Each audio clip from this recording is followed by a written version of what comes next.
প্রথম আলোচনাটা করব আইসিজি নিয়ে। এখন আইসিজি কি? আইসিজি মানে ইন্টারন্যাশনাল ক্রাইসিস গ্রুপ। তারাও একটা হাসিনা রায় নিয়ে একটা মন্তব্যসূচক রিপোর্ট করেছে, যে রিপোর্টটা অনেক পত্রিকা চেপেছে বাংলাদেশের। আমি সম্ভবত বিজনেস স্ট্যান্ডার্ড থেকে পড়ছি। হেডলাইন হলো, হাসিনা রাজনীতিতে ফেরার সম্ভাবনা অত্যন্ত ক্ষীণ, নিয়ন্ত্রণ না ছাড়লে আওয়ামী লীগের ফেরা কঠিন। আইসিজি, এটা ছিল শিরোনাম খবরটা। এখন আইসিজি কি, ক্রাইসিস গ্রুপ জিনিসটার মানে কি, এটা একটু বোঝা দরকার আছে, নাহলে এর গুরুত্ব বুঝবো না আমরা। মানে কেন হাসিনা সম্পর্কে তাদের মন্তব্যটা গুরুত্বপূর্ণ, এটা বুঝতে গেলে আইসিজি কি এটা জানতে হবে আমাদেরকে। আইসিজি মূলত পশ্চিমারা জাতিসংঘের যে যেটাকে বলি আমরা সিকিউরিটি কাউন্সিল আছে, জাতিসংঘের মূল পলিটিক্যাল প্রতিষ্ঠান কিন্তু সিকিউরিটি কাউন্সিল। যদিও জেনারেল অ্যাসেম্বলি অর্থাৎ সব সদস্যই যেখানে যেতে পারে, ওই সেপ্টেম্বরে প্রতি বছর যায়, শেষে থার্ড উইকে, ঠিক যেমন প্রত্যেক বছর হাসিনা গেছে বা এবারও ইউনূস গেছে, যে তারা আমেরিকান প্রেসিডেন্টের সাথে দেখা করেন, লবি করেন, হ্যান ত্যান। কিন্তু এই ফাঁকে মূল উছিলা হলো যে ইউএনএ একটা গিয়ে বক্তৃতা দিয়ে আসা। সো এটাকে বলে জেনারেল অ্যাসেম্বলি। ওখানে যে কোনো দেশের প্রেসিডেন্ট গিয়ে বা সরকার প্রধান গিয়ে বক্তব্য রাখতে পারে, ওটা হলো জেনারেল অ্যাসেম্বলি। কিন্তু ওটা পলিটিক্যাল সিদ্ধান্ত না। পলিটিক্যাল সিদ্ধান্ত, এর উপর দিয়ে পলিটিক্যাল সিদ্ধান্ত নেওয়ার প্রতিষ্ঠানটার নাম হলো সিকিউরিটি কাউন্সিল, নিরাপত্তা পরিষদ। ওই নিরাপত্তা পরিষদেই ভেটো মেম্বারওয়ালা 5টা সদস্য আর 10টা সদস্য আছে জিওগ্রাফিক্যালি অঞ্চল ভিত্তিকে, প্রত্যেক অঞ্চলের একজন বা দুজন করে প্রতিনিধি নিয়ে টোটাল এটা 15 জন হয়। আচ্ছা, এখন সিদ্ধান্ত কি করে হবে? সিদ্ধান্ত হতে হয় 9 জনের মধ্যে। কিন্তু ইম্পর্টেন্ট পয়েন্ট, ওই 5 জনের একজন যদি খালি না বলে দেয় যে ওই প্রসঙ্গটা আলোচনাই হবে না, তা আলোচনা হবে না। যাই সিদ্ধান্ত হোক না কেন, সিদ্ধান্ত হয় নাই, জাস্ট একটা মেম্বার, ওই 5 জন ভেটো মেম্বারওয়ালা একটা মেম্বার যদি বলে যে না, এটা নিয়ে আলোচনা হবে না, সিদ্ধান্ত হবে না, শেষ। এ হলো জাতিসংঘের গঠন কাঠামো। এখন এর সাথে আইসিজির কি সম্পর্ক? আইসিজির সাথে সম্পর্কটা হলো, ওই যে সিকিউরিটি কাউন্সিলের মিটিংয়ে পশ্চিমারা যেন একজোট হয়ে একটা অবস্থা নিতে পারে, এইটারই ইনফর্মালি এই জিনিসটা ঠিক করে দেয় যে প্রতিষ্ঠানটা, ইনফর্মালি বলেছে কিন্তু, সেই প্রতিষ্ঠান নাম হলো, পশ্চিমাদের প্রতিষ্ঠান নাম হলো আইসিজি। আইসিজি সেই অর্থে একটা ইনফর্মাল থিঙ্ক ট্যাঙ্ক, কোনো পার্টিকুলার দেশের না। কিন্তু সবাই জানে প্র্যাকটিক্যালি এটা সব পশ্চিমা দেশেরই মতামতগুলো যেন একসঙ্গে হয়, সিকিউরিটি কাউন্সিলে যাতে ওরা এক পজিশন নিতে পারে। কেন বিশেষ করে এটা জরুরি হয়ে গেছে? এখন জরুরি হয়ে গেছে এখানে এই জন্য যে আপনারা জানেন যে সিকিউরিটি কাউন্সিলের ভিতরে যে 5 ভেটোওয়ালা মেম্বার, তার মধ্যে 2টাই হলো অ্যান্টি আমেরিকান। চীন হলো রেতা, রাশিয়া তো তার সাথেই আছে। তো ফলে এটা খুব গুরুত্বপূর্ণ একটা ব্যাপার হয়ে গেছে যে এই দুটা তো ওদিকে থেকেই যাবে।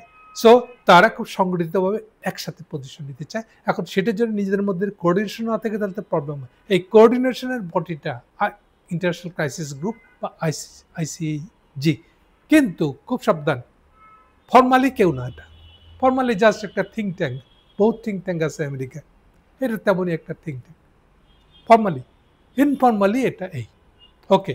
এটা আরও বেশি গুরুত্বপূর্ণ হয়ে উঠেছে যখন 91-এর পরে, বিশেষ করে আফ্রিকা, এই মুহূর্তে সারা দুনিয়াতে যতগুলো মিশন আছে, ইউএন মিশন বসানো আছে, তার বেশিরভাগটাই আফ্রিকাতে। 17টা বা 18টা মিশন আছে, তার বেশিরভাগটাই আফ্রিকাতে। খুব কম একটা দুটো এদিক ওদিক আছে। একটা খুব পার্মানেন্টলি বহুদিনের পুরনো, ইন্ডিয়া পাকিস্তান মিলে একটা, ওখানে কিন্তু একটা সেই 91-এর আগের একটা, মানে 47-এর আশেপাশে, 48-এ বোধহয় বসছিল ওটা, 48 সালে। এই ধরনের একটা মিশন আছে, ওটা অবজার্ভার মিশন। ওটা অনেক দিনের পুরনো মিশন। লেবাননে একটা আছে, এরকম অনেক পুরনো 91-এ। আচ্ছা, একটা কথা বলে দিই, 91-এর আগে আর পরে ইউএনএ একটা খুব গুরুত্বপূর্ণ মাইলস্টোন। কেন 91? কারণ 91-এর সোভিয়েত ইউনিয়ন ভেঙে যাওয়ার পরে আমেরিকার ভাবসাবে এসে যায় যে তারা 1 মিনিট দুনিয়া, ফলে তারা যা সিদ্ধান্ত নেবে তাই। ফলে জাতিসংঘের ভিতরে আগে ছিল আসলে আমেরিকা আর সোভিয়েত ইউনিয়নের মারামারি মানে চাঁদা দিব না আমি, চাঁদা না দিয়ে সিদ্ধান্ত যেটা হয়ে গেছে, সিদ্ধান্ত বাস্তবায়নে বাধা দিব, এই ছিল পজিশন দুই দলেরই, দুই দেশের। কিন্তু এটা থাকলো না, কারণ সোভিয়েত ইউনিয়ন ভেঙে গেল। সেই পদটা যদিও, সেই ভোটটা যদিও সোভিয়েত ইউনিয়নের বদলে রাশিয়া পেয়ে গেছে, কিন্তু তবুও এরপরে ইউএনের ভিতরে একটা বড় ধরনের চেঞ্জ হয়ে যায়। আর ইউএনের এই যে খরচ খরচা, মিশনের খরচ খরচা, বইবার, এককভাবে আগায় আসে আমেরিকা, যেটা আগে ছিল ঠিক উল্টা। কে কত সিদ্ধান্ত বাস্তবায়নে বাধা দেওয়ার জন্য চাঁদা কম দিবে, প্রত্যেকটা দেশের চাঁদা ধার্য আছে আয় অনুসারে, সেই চাঁদাটাও কে কত দেরি করে দিয়া ৬-৭ বছর হয়ে গেছে চাঁদা পরিশোধ করে, এরকম রেকর্ড আছে সেই সময়। তো আগে ছিল এই রুল।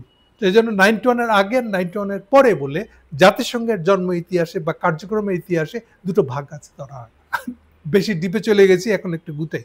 তাহলে আইসিজির ইয়েটা বোঝা গেল, আইসিজির গুরুত্বটা বেশি বেড়ে গেল 91-এর পরে। এই জন্য যে মিশনগুলোতে কি পজিশন নেবে এই বিষয়ে তো ওয়েস্টের পজিশনটা এক জায়গায় হওয়াটা খুব জরুরি, বিশেষ করে চায়না, যেখানে রাইজিং চায়না, এবং চায়নারা ওখানে ভেটো দিতে পারে। আবার দেখেন 91-এর দিক থেকে যখন শুরুর দিকে মিশনগুলো যখন বসতো, তখন চাইনিজরা তার খরচ বেয়ার করতো না। ইভেন দু একটা লোক হয়তো পাঠাতো, মিশনের ভিতরে দু একটা চাইনিজ সেনাবাহিনীর লোক দেখা যেত, খুব বেশি কিছু না। কিন্তু এখন মিশনের চাঁদার একটা অংশ চীনও দেওয়া শুরু করছে, প্রতি 1 বিলিয়নের কিছু বেশি। টোটাল বাজেট কিন্তু 9 বিলিয়ন, যেটা আমেরিকানরা ক্রমশ কমাচ্ছে, চাইনিজরা কেবল ঢুকতেছে, এরকম একটা অবস্থা এখন। ফলে এই পরিস্থিতিতে আইসিজির গুরুত্ব অনেক বেশি ওদের কাছে। এনিওয়ে, আমার আইসিজি সম্পর্কে বয়ান দেওয়া শেষ। তাহলে আইসিজি হাসিনা সম্পর্কে যে মন্তব্য করছে, এর গুরুত্ব কি? এর গুরুত্বটা হলো এইটাই হবে ওয়েস্টের পজিশন হাসিনা সম্পর্কে। আশা করি আপনাদেরকে আমি বোঝাতে পারছি। সো আইসিজি তাহলে কি বলছে ওটা এখন আমরা দেখব। তাহলে আইসিজি যে বক্তব্যটা দিচ্ছে, এটা ওয়েস্টের একসাথে একটা কমন পজিশন, ইনফর্মাল পজিশন ধরে নিতে পারি। ডাইরেক্টলি জিজ্ঞেস করলে সে বলবেন না, আমরা আইসিজির কথা মানতে বাধ্য না। কিন্তু আসলে আইসিজিতে এই প্রত্যেকটা ওয়েস্টার্ন প্রত্যেকটা দেশের প্রতিনিধি, বিশেষ করে দুইটা দেশের প্রতিনিধি থাকলে তো এনাফ। একটা হলো আমেরিকানরা, আর একটা হলো ইউরোপিয়ান ইউনিয়ন। ইউরোপিয়ানের একটা প্রতিনিধি থাকলে তো 28 দেশের প্রতিনিধি উনি, আর আমেরিকান প্রতিনিধি থাকলে তো হোল ওয়েস্ট হয়ে গেল। সো আইসিজিতে এই দুটা দেশের প্রতিনিধি আছে, খুব ইনডাইরেক্টলি, ট্যাসিটলি, সরাসরি এটা প্রতিনিধি আছে এরকম বলা যাবে না। এনিওয়ে, সার কথা হলো তাহলে হাসিনা সম্পর্কে এই মন্তব্যটা আসলে ওয়েস্টের সাধারণ মন্তব্য হিসেবে আমরা গণ্য করতে পারি। ওকে, এখন আমরা সুনির্দিষ্ট করে যাই যে আইসিজি বলেছে কি। আইসিজি যা যা বলেছে তা দুটো কথা। এই প্রসঙ্গটা হলো হাসিনা রাজনীতিতে ফিরতে পারবে কিনা বাংলাদেশের, সেই অর্থে সে বলছে যে হাসিনার রাজনীতি ফেরার সম্ভাবনা অত্যন্ত ক্ষীণ। মনে রাখবেন, এটা কিন্তু ওয়েস্টের পজিশন, কিন্তু ওয়েস্ট জেনারেল সবার পজিশন এটা হবে। পশ্চাতের সবাই এই ভাষ্যটা রেখে সামনে হয়তো এদিক সেদিক করে একটু কথা বলতে পারে, কিন্তু মূল অবস্থান তাদের থাকবে কিন্তু এটা মনে রাখতে হবে। সো আইসিজির গুরুত্ব আমি বুঝতে পারছি আপনাদেরকে, আশা করি। সেকেন্ড প্রসঙ্গ, সেকেন্ড একটা মন্তব্য তারা করেছে, নিয়ন্ত্রণ না ছাড়লে আওয়ামী লীগের ফেরা কঠিন। আওয়ামী লীগের ফেরা কঠিন, নিয়ন্ত্রণ না ছাড়লে মানে কার নিয়ন্ত্রণ, এটা আসছে একটু পরে। তার আগে বলেনি, আরো বলতেছে ওরাই, মৃত্যুদণ্ডের রায়ের উল্লেখযোগ্য প্রভাব পড়বে সব দেশে, মানে সব দেশে পরে বাংলাদেশের রাজনীতিতে, এটা হচ্ছে তাদের মন্তব্য।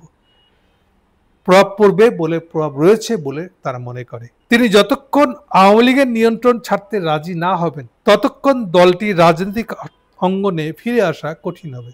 অর্থাৎ আওয়ামী লীগ মানে হাসিনাকেই মাইনাস করতে হবে যদি আওয়ামী লীগকে রাজনীতি ফিরে আসতে হয়। আচ্ছা, এই প্রসঙ্গে আমার মন্তব্যটা আমি পরে বলতেছি, তার আগে কথাগুলো শেষ করে দিই। জাতিসংঘের তদন্তের উদ্ধৃতি দিয়ে বলা হচ্ছে ওই রিপোর্টে, রাজনৈতিক নেতৃত্বের নির্দেশে, আওয়ামী লীগের রাজনৈতিক নেতৃত্বেই নির্দেশে, মানে আওয়ামী লীগ সরকারের, হাসিনা সরকারের ওই দমন পীড়নে প্রায় 1400-ও বেশি মানুষের মৃত্যু হয়েছিল। ওরা কিন্তু জাতিসংঘের তদন্তের উদ্ধৃতি দিচ্ছে, ওই যে বলকার কমিশনের রিপোর্টের কথা বলছে। আন্তর্জাতিক অপরাধ ট্রাইব্যুনালে অনুষ্ঠিত বিচার কাজে এ বিষয়ে আরো প্রমাণ উন্মোচিত হয়েছে। অর্থাৎ আমাদের আইসিটি কোর্ট কিন্তু তারা পজিটিভলি নিচ্ছে, কথা খেয়াল রাখেন, যেটা খুব ইম্পর্টেন্ট। যার মধ্যে দমন পীড়ন নিয়ে শেখ হাসিনার আলোচনার রেকর্ডিং, এই যে দেখেন, ও সাবেক পুলিশ অফিসারের সাক্ষ্য অন্তর্ভুক্ত। অর্থাৎ হাসিনা কখন কাকে কি নির্দেশ দিয়েছে তার রেকর্ডিংও যে তারা অ্যাগ্রি করতেছে, স্বীকার করে নিচ্ছে যে ইয়েস, এটা একটা ইম্পর্টেন্ট এবং জেনুইন প্রমাণ। দেখেন, খেয়াল রাখেন, পাশাপাশি আপনি এই সোকল হিউম্যান রাইটের ব্যবসায়ীদের আলাপগুলো আপনারা দেখেছেন আগের দিনের আমার আলোচনায়, যে তারা কিভাবে এটাকে টুইস্ট করতেছে। অথচ আইসিজির পজিশনটা দেখেন আপনি, আসামির অনুপস্থিত হওয়া বিচার প্রায় বিতর্কের সূত্রপাত করে। এ মামলার ক্ষেত্রে যে দ্রুততার সঙ্গে শুনানি হয়েছে সেটি এবং বিরোধী পক্ষের স্পষ্টত সুযোগ সুবিধার ঘাটতি সুষ্ঠু বিচার নিয়ে প্রশ্ন তৈরি করেছে। কিন্তু এটা নিয়ে কোনো মন্তব্য করে নাই। যদিও ফ্যাক্টস হলো যে এমন তো না যে সরকার বা কোর্টকে তারা অভিযোগ করছে যে হাসিনাকে নিজেকে ডিফেন্ড করার মতন করে সুযোগ দিতে তারা বাধা দিচ্ছে, না, এরকম কোন সাক্ষ্য তারা দিচ্ছে না। ওরা বলতে চাচ্ছে যে আওয়ামী লীগের নিজেকে ডিপেন্ড করা, হাসিনার নিজেকে ডিপেন্ড করার সুযোগ ছিল, কিন্তু যে কোনো কারণে হোক উনি ইন্ডিয়ায় পালায় বসে আছেন, উনি এই সুযোগটা নিতে আগ্রহী হন নাই। সো একজনকে সুযোগ দেওয়া হচ্ছে ডিফেন্ড করার, সে সুযোগ নেয় নাই। এরপরেও সরকারের দিক থেকে হাসিনার হয়ে একটা ওকালত, একটা লয়ারকে দেওয়া হয়েছে যেন হাসিনার পক্ষ নিয়ে শুনি কথা বলতে পারে। এটাই আইনের পদ্ধতি, বিচার একটা চালু রাখার পদ্ধতি এটি, এবং সেটি এখানে মেনটেন করা হয়েছে। ফলে এটা বলছে সে যে এরকম একটা ঘটনা ঘটছে, কিন্তু এটাই কোনো মন্তব্য করে নেই। তবে বাকি মন্তব্য আছে, দেখেন, আইন শৃঙ্খলা রক্ষাকারী বাহিনীর একাংশের কর্মকাণ্ডে হালকা করে নেওয়ার উচিত নয়, এই বলেও মন্তব্য করা হয়েছে ওই বিবৃতিতে। বিবৃতিতে আরো বলা হয় এই রায়ের রাজনৈতিক প্রভাব হবে অত্যন্ত সুদূর প্রসারী বলে বুঝতে পারতেছেন। তারা রায়টাকে পজিটিভলি নিয়েছে। শেষের বক্তব্য দেখেন, আওয়ামী লীগের উচিত সহিংস কর্মকাণ্ড থেকে বিরত থাকা। আওয়ামী লীগের কিন্তু দলের কথা বলছে, হাসিনার কথা না। অন্তর্বর্তীকালীন সরকারের উচিত দলের সমর্থকদের বিরুদ্ধে কঠোর দলীয় নিপীড়ন চালানোটা পরিহার করা। যদি না করে, মানে এটা বোধ আওয়ামী লীগ এবং ইউনিট সরকারকে দুজনেকে বলতেছে যে আপনারা কুল হন, ঠান্ডা। এটা হচ্ছে ওয়েস্টের পজিশন। আর আওয়ামী লীগকে বলতেছে যে তোমরা ভালো হয়ে যাও, তোমাদের উপর থেকে হাসিনা যেন নিয়ন্ত্রণ সরায় নেয়। হাসিনা নিয়ন্ত্রণ থাকলে তোমরা বাংলাদেশের রাজনীতিতে ফিরতে পারবে না। এটা হচ্ছে তাদের মন্তব্য। এখন আমার ব্যাখ্যাটা দিই, হাসিনা যদি আসলে ছেড়ে দেয়, দলের নিয়ন্ত্রণ নাই রাখে অন্তত প্রকাশ্যে, তাহলে কি হবে? এটাই এনাফ এই দলটা ডুবে যাওয়ার জন্য। কারণ আওয়ামী লীগ বা বিএনপি এই দলগুলো পরিবার কেন্দ্রিক দল, এই দলগুলো নিজেই ডুবে যাবে। বোধ হাসিনা এবং ঠিক যেমন তারেক জিয়া যদি এখান থেকে সরে যায় কোনো কারণে, একটু দূরে সরে খালি, এই দুটো দলের শেষ হয়ে যাবে, এই দুটোর কোনো ভবিষ্যৎ থাকবে না। এর প্রমাণ আমরা দেখেছি। যেমন ধরেন যে আপনারা জিয়াউর রহমান মারা যাওয়ার পরে বিএনপির কি অবস্থা হয়েছিল। জিয়াউর রহমান মারা যাচ্ছে 81 সালে, 82 সালে বিএনপি বলে কিছু নাই, 83 সালে নাই।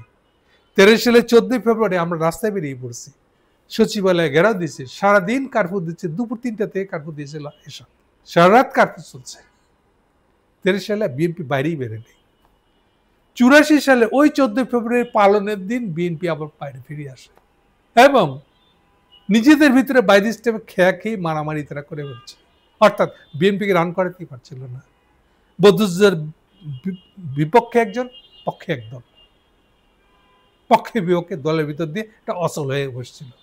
শেষে উপায় না দেখে তারা খালেদা জিয়াকে রাজি করায়। 84 সালে খেয়াল রাখতে হবে, এই যে খালেদা জিয়াকে দিয়ে আবার বিএনপিকে চালু করা গেছিল, মানেটা কি? আপনাকে পরিবারের দিয়েই পার্টিটা চালাতে হয়েছে। সো এই যে পরিবার দিয়ে চালানো পার্টি, এটা হচ্ছে সবচেয়ে নেগেটিভ প্রভাব, নেগেটিভ দিক। ফলে ঠিক একই কারণে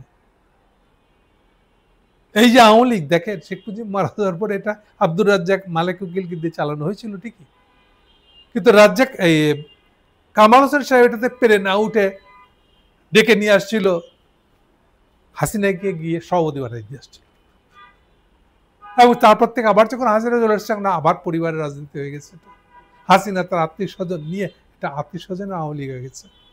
সো আইসিজি যতই সাজেস্ট করুক আওয়ামী লীগ মানে হাসিনাকে দূরে রাখতে হবে, এটা কোনো এফেক্ট হবে না।